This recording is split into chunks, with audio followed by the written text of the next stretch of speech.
After the British left, the country has been led by 4 prime ministers: E.T. Joshua, Mr. Milton Cato, Mr. James Mitchell, and presently Dr. Ralph Gonsalves. But I encourage the Vincentian diaspora to make sure that your children, even if they don't want to live in St. Vincent and the Grenadines, that they know their heritage.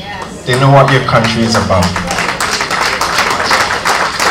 We might be small, but we do have a big heart. What we do defines our culture. To make sure that your children know St. Vincent and the Grenadines, make sure they get their citizenship and make sure they get their passport.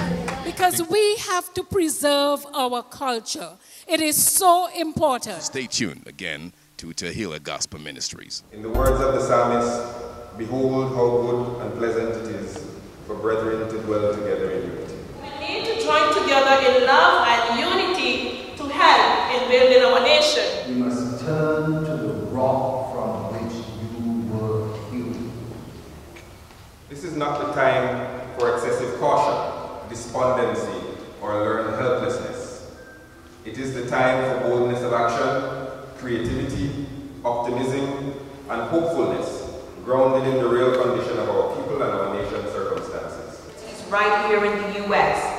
that when God was giving out brains, he didn't skip over St. Vincent and the Grenadines. We must be proactive in the world as we find it, and seek all ways to advance our nation's welfare in the interest of our people's humanization.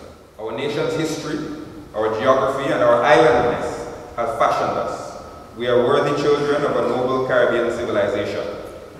It is true that we are not better than anyone else, but it is equally true that no one is better than us. And so we must remember that that is a place that prepared us and molded us and educated us and provided us with the opportunity to come here, and therefore we must always be indebted to that little piece of rock that we were hewn from. St. Vincent and the Grenadines declare God's praises in the islands. St. Vincent and the Grenadines, He's blessed from above. Don't forget. But we need to be aware of the fact that this rock from which we are hewn depends on our support and our prayers and our commitment to the Lord. Some of us, when we ask, where are you from? I'm from Memphis. No. Where are you from originally? I'm from the Caribbean. Where are you from? Jeez. Tell me you're not praying for a Prime Minister.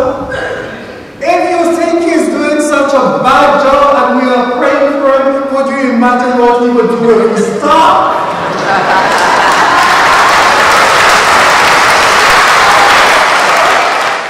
Allowed us to be born there and provided us with the experience to be here, so that even as we are here, we can turn back to there and strengthen the hands of those who are left behind.